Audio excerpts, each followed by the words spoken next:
partir de agora, Linha Direta com a Saúde e Cidadania.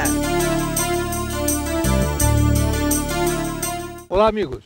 No ar, Linha Direta com a Saúde e Cidadania, o seu programa de todos os sábados a partir das 14 horas, aqui pela TV Unisantos, canal 40 UHF e pela NET, canal 12. O nosso programa sempre gravado aqui nas maravilhosas instalações do Golf Clube de São Vicente, sempre sob a gentileza do nosso presidente Paulo Eduardo Costa, a quem agradecemos sensibilizados. Muito bem. Em tempos de Copa do Mundo, desfilam pelos gramados do Brasil os grandes atletas, os astros, né? os ídolos da grande massa que gosta de futebol, artistas. Né? O nosso programa também vai desfilar aqui um grande artista, até porque faz bem para o público receber em suas casas informações importantes trazidas por pessoas de escola, de gabarito. Isso que o programa se preocupou no dia de hoje, ao trazer o nosso convidado, que brevemente vamos apresentar. Me ajudando na apresentação do programa, Dr. Gerson Martins. Oi, doutor Hélio, que prazer, que emoção estarmos aqui em sua companhia para mais um Linha Direta com a Saúde e Cidadania e em companhia de tão ilustre convidado. Muito bem, o nosso programa tem o apoio cultural do Laboratório de Análise Célula Mater, um dos mais prestigiados laboratórios do Brasil, com 5 sedes já, 5 laboratórios. Santos, São Vicente, Praia Grande, São Caetano e São Paulo. O Laboratório de Análise Célula Mater, que será assunto, Dr. Gerson, para um breve programa, quando vamos falar sobre, principalmente, o DNA, a pesquisa do DNA feita nesse laboratório. Será matéria do nosso próximo programa. Também, apoiando o nosso programa, o Renascer, a Clínica Renascer de Fisioterapia de São Vicente, que também tem nas suas instalações uma academia de esportes, sempre recomendado para todo o nosso público telespectador. Muito bem, meus amigos, como anunciamos de início, vamos fazer a apresentação do nosso entrevistado de hoje. O músico emérito, maestro, compositor, dos mais ilustres aqui do Brasil. Né?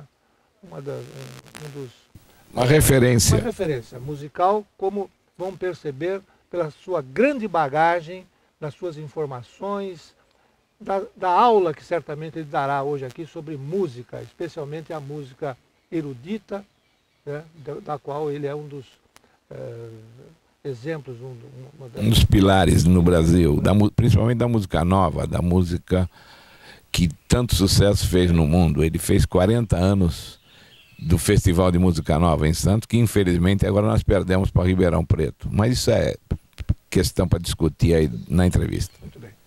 Então vamos apresentar agora o maestro Gilberto Mendes, que está aqui conosco, a quem agradecemos inicialmente, maestro, a gentileza de atender o nosso convite. Então apresentamos câmeras e microfones para os seus cumprimentos ao nosso público telespectador. Bom, estou aqui muito feliz da vida, sobretudo por uma entrevista num local tão bonito como esse aqui, esse campo de golfe. Vejo ao longe a serra, parece o Himalaia, parece que eu estou aqui na Índia, num lugar estranho. Está muito agradável isso aqui. Agora, quanto ao que eu possa falar hoje em dia, realmente é tão vasto que até me assusta. Mas podia me lembrar uma coisa, já que você falou em futebol no começo da história, eu sou o único compositor brasileiro e talvez do mundo, porque eu não sei de uma obra igual a uma obra que eu compus que se chama Santos Futebol Music.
É a única obra em que,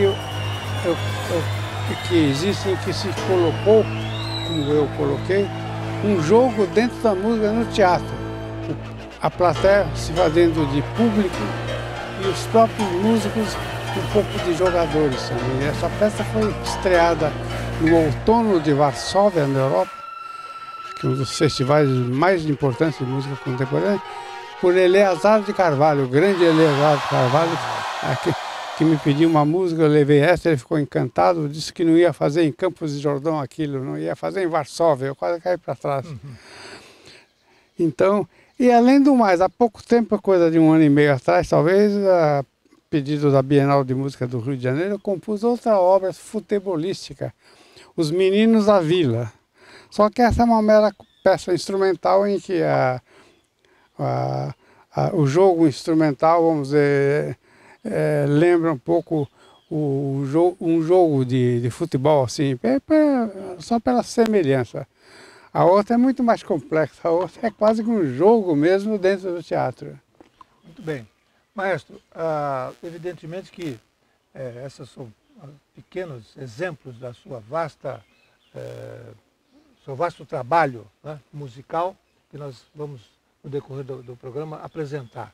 Mas nós gostaríamos de agora, ao fazer um pequeno intervalo, voltarmos após enfatizando a presença do músico na sociedade, suas dificuldades, os seus problemas. Mas isso voltaremos a falar no segundo bloco, uma vez que vamos para o intervalo. Estamos apresentando Linha Direta com a Saúde e Cidadania. Agora estou frente aqui à famosa também Porta de Brandemburgo. Atrás da Porta de Brandemburgo, a Unter den Linden, lá no fim da Unter den Linden, uma das óperas dessa cidade maravilhosa. Uma cidade que tem 2 óperas para você escolher por dia, fora teatros, os cinemas, o Zoopalast, os 3 museus na Ilha dos Museus, no Spree. Aí eu penso no meu país, pouco caso com a alta cultura que tem a política e a mídia brasileira.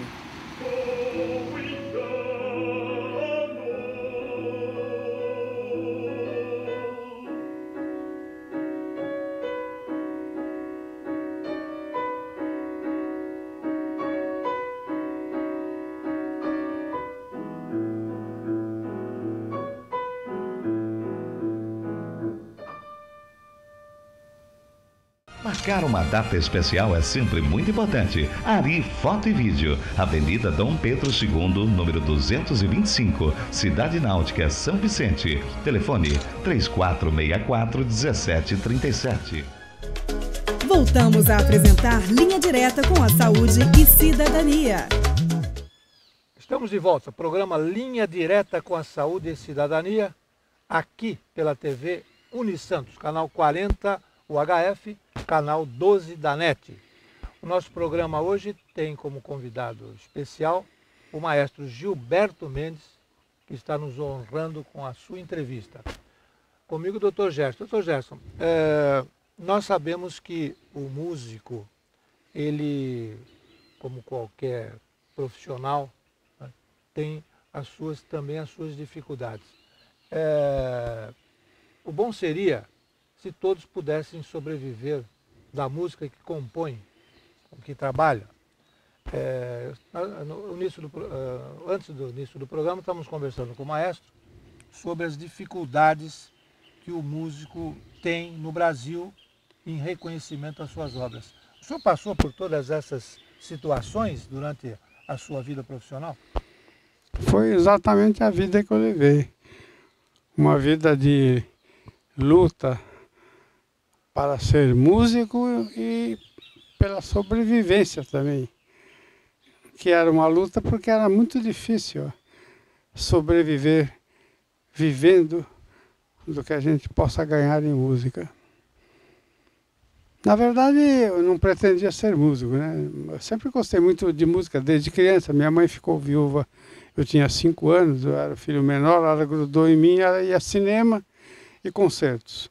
Com isso eu passei a gostar de música e de cinema também. Mas nunca pensei em ser músico, não. Fui fazendo, eu gostava de música, ouvia os programas, eu ouvia muito programa Popeye na Rádio Record, com o Renato Macedo, um grande radialista que tinha uma voz bonita. Era bonito quando ele anunciava: vamos apresentar hoje a música de Jimmy Van Heusen, na voz de Frank Sinatra, com a orquestra de Tommy Dorsey. Era às 4 horas da tarde. Eu morava a aula, minhas aulas eram à tarde, para ouvir esse programa muitas vezes. E, enfim, fui vivendo, gostando de música, mas não pensando jamais em ser músico. Mesmo minha mãe ficou viúva, com dificuldades financeiras. E ser músico teria que comprar um piano, que era coisa cara, até hoje é uma coisa cara. E, na verdade, eu queria ser escritor, o que eu estou sendo ultimamente um pouco, né? Já lancei vários livros. E eu brincava de ser músico, tudo isso aí, né? Aí fui, passo dos anos, fiz o ginásio, fui colega de classe da Cacilda Becker até. Uma das coisas curiosas da minha vida, né? E depois fui para São Paulo estudar Direito. Entrei nas arcadas, as famosas arcadas. Lá no Largo São Francisco. Até que um cunhado meu, Miruel Silveira, uma figura aqui de Santos, um escritor santista que depois foi para o Rio, um dia o Miruel falou comigo: você não percebeu que ainda é, você não percebeu que você é compositor? O que você está fazendo em São Paulo estudando Direito? Bobagem aquilo. Está perdendo a saúde, você sofre de asma. De fato, eu fui passar mal em São Paulo, passo até hoje. Por isso que eu nunca morei em São Paulo. Eu sofro de asma e não me dou bem com o clima ali. E aquilo pesou na minha cabeça e eu resolvi. Larguei os estudos, fiz 2 anos, né? Fiz 2 anos, então o chamado pré-jurídico que tinha, né? Voltei para aqui, entrei para o Conservatório Musical de Santos, que era muito bom. Entrei para o Saldanha para nadar, remar, para cuidar da minha asma, né? E comecei lentamente uma carreira não, comecei um estudo da arte da música. A carreira estava longe ainda. Tanto que minha mãe lembrou: caramba, você está com 19 para 20 anos. Você vai saber música para poder trabalhar com a música daqui a uns 10 anos. Você estará com 30 anos. Aí eu já terei morrido, você quer viver à custa da tua irmã e do teu cunhado a vida toda? Tem que arrumar um emprego. E minha mãe queria um emprego, aqueles que não quebram nunca te despede, que te dá aposentadoria integral. Banco do Brasil. Isso era Banco do Brasil ou funcionalismo público? Primeiro, arrumei um emprego num banco comum, Banco Financial Novo Mundo até, que nem existe mais. Foi o meu primeiro emprego, né? Assim,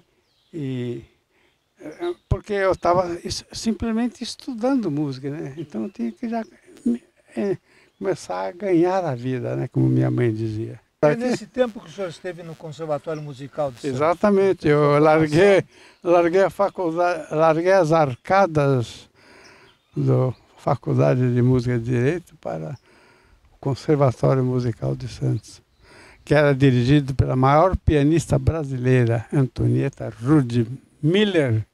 Esse Miller, porque ela foi casada com o introdutor do futebol no Brasil, Charles Miller.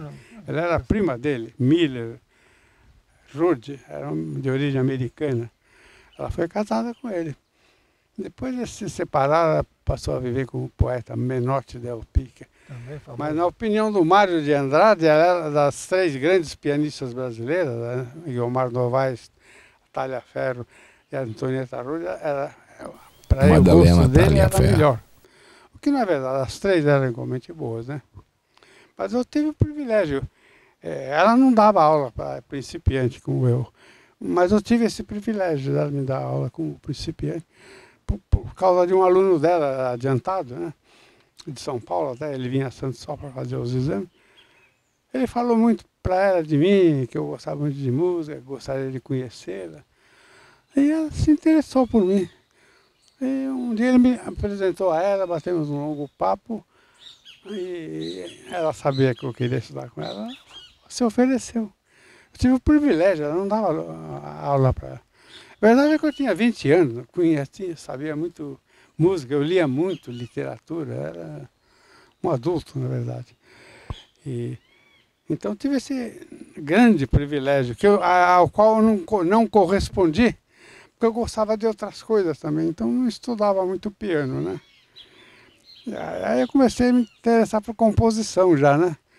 E com o tempo eu vi que não ia dar eu estudar piano, composição e trabalhar, porque eu trabalhava. Sim. De qualquer maneira, maestro, toda essa formação sua, né, felizmente gerou um músico, né, um grande compositor.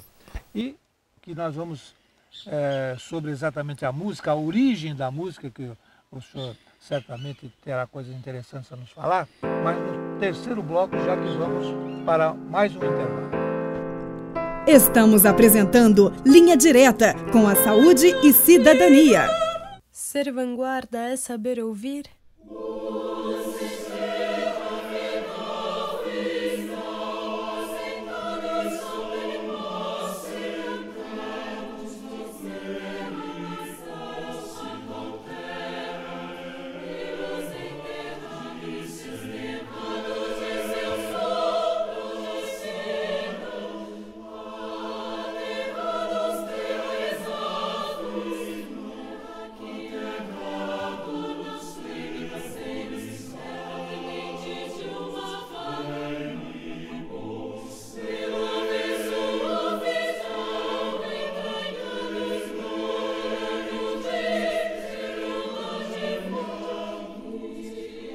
Marcar uma data especial é sempre muito importante. Ari Foto e Vídeo, Avenida Dom Pedro II, número 225, Cidade Náutica, São Vicente. Telefone 3464-1737. Voltamos a apresentar Linha Direta com a Saúde e Cidadania. Estamos de volta. Hoje temos a honra e o prazer de estar entrevistando o maestro Gilberto Mendes, uma das expressões da música brasileira, né? Erudita também do nosso país. E também da música popular e das composições esportivas que estão tão em moda hoje, que principalmente estamos vivendo aí clima de Copa do Mundo, com a sua obra Meninos da Vila, mais recente, e a outra Santos Futebol Music. Nós gostaríamos agora que o senhor enfatizasse a questão da música, a sua origem, né? Porque a música é uma coisa internacional, todo mundo gosta, todo mundo canta, até as mães para ninar os seus nenês, né, cantam. Portanto, a música está inserida no contexto internacional, mas ela teve um início, teve um começo. Nos conte alguma coisa sobre essas questões. Bom, a música, os inícios da música, né, são muito discutidos, né? Cada um na sua categoria musical acha uma coisa. Já a filosofia romana, assim, pós-grega, né? Eles já diziam naquele tempo, o filósofo principal deles, cujo nome estou esquecendo no momento, ele dizia textualmente que quem inventou, ele usava o termo, quem inventou a música foi Pitágoras. Pitágoras foi um físico da Grécia Antiga. Porque realmente a música, tal como ela existe, a estruturação dela como é até hoje, foi estabelecida pela física da Grécia, pelo Pitágoras. Ele que criou o que a gente chama de Dó, Ré, Mi. Um Dó, um Ré, um Mi é um número de vibrações. Ele mediu tudo isso. Eu não sei de memória, porque eu não sou físico, esse lado da música não me interessa. Mas ela tem o Dó tem um número de vibrações, o Ré tem outro, o Mi tem outro. Medidas fisicamente, tudo isso. E ele estabeleceu essa história do Dó, Ré, Mi, Fá, Sol, Lá, Si, Do, que é a base mais longínqua da música. Estabeleceu os intervalos, Dó, Sol, é um intervalo. Estabeleceu todos os intervalos, os modos, tudo isso que os romanos herdaram depois. E na Idade Média foi mais reforçada, mas sempre a mesma coisa, reforçada curiosamente pela Igreja Católica. Muito curiosamente até por 2 papas, Gregório e Ambrósio. Santo Ambrósio, cuja múmia eu vi, está numa grande igreja em Milão, São Gregório e Santo Ambrósio, e o São Gregório, que deram origem aos chamados cantos gregorianos e ambrosianos, cantos da igreja cantados até hoje pelos monges das igrejas, das freiras. Muito gravado. É música de hoje até hoje, incrível que pareça, né? Mas feita em meados da Idade Média, né? Então, a música, esse Dó, esse Ré, esse Mi, que qualquer sambista faz, não foi estruturada. Existem umas teorias que dizem, não, a música nasceu do povo, o povo que fez tudo isso. Imagina se o povo faz, o povo é inculto. A música nasceu de altas especulações intelectuais, altíssima erudição. A física da Grécia daqueles tempos, né? Não tem nada de achar. Essas teorias, não, a música tem que ser vem do batuque lá do povo e tal. Não, o povo faz música em cima de algo que foi estruturado na Grécia Antiga. Essa é a história. A batida do coração também influi. Toda a música pop parte daí, dos toques. Ela dá um pulso, né? Dá um impulso do coração. Tem um pulso de simetria, mas agora, já quando a música é assimétrica, já chuta o coração para fora. Já é outra coisa. Não bate mais o coração. Não bate mais. Bom, maestro, sempre existe uma preferência. Todos nós temos uma preferência por alguma coisa, mesmo das coisas que a gente faz. Eu me recordo do antigo jogador de futebol, estamos aqui em Copa, Leônidas da Silva. Era um grande craque do futebol, sabe? Fazia tudo. Mas ele gostava da bicicleta, era um ponto, ele agradava fazer isso. O senhor, na música de um modo geral, tem alguma preferência que o senhor goste mais, que o senhor se deleite mais quando ouve uma música desse naipe, desse tipo? Eu diria que tenho, mas ela é tão vasta, essa minha preferência, que quase que não é uma preferência, é mesmo que dizer que gosto da música. Gosto da música boa. A música boa existe em qualquer nível. Desde o mais sofisticado e intelectualizado da música experimental, como se chama hoje em dia, até aquela música mais rastaquera do povão.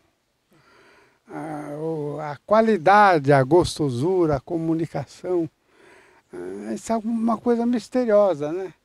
Aquela comunicação de beleza, isso faz parte do mistério da vida, né? É um mistério da vida, né?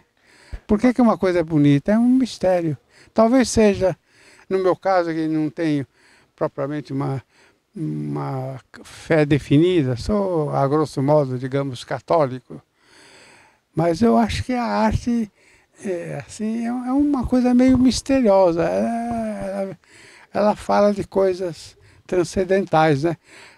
Tanto em nível altamente erudito, como em nível bem simples, mas ambos fazendo a mesma coisa. A elevação do espírito. Exatamente. Nós chegamos num ponto da nossa entrevista que daria certamente motivo para 2 programas, já que o maestro começou agora a falar exatamente 2 ou 5, diria. Aquilo que é a sua arte, a sua dedicação. Infelizmente, maestro... Daria para doutoramentos até. Doutoramentos, eu já fiz parte de muita banca de doutoramento, já vários. Mas infelizmente, maestro, nosso programa é curto, como eu sempre digo, e vamos ter que encerrar. mas já fazemos aqui um novo convite. Um novo convite. Um segundo programa, porque certamente teremos coisas maravilhosas a serem contadas para o nosso público, que certamente será sequioso de ouvir mais coisas do maestro. Por isso, vamos ter que encerrar, maestro, passando ao doutor Gerson para as suas despedidas. Agradecendo e fazendo ao mesmo tempo as nossas homenagens a você, figura tão ilustre.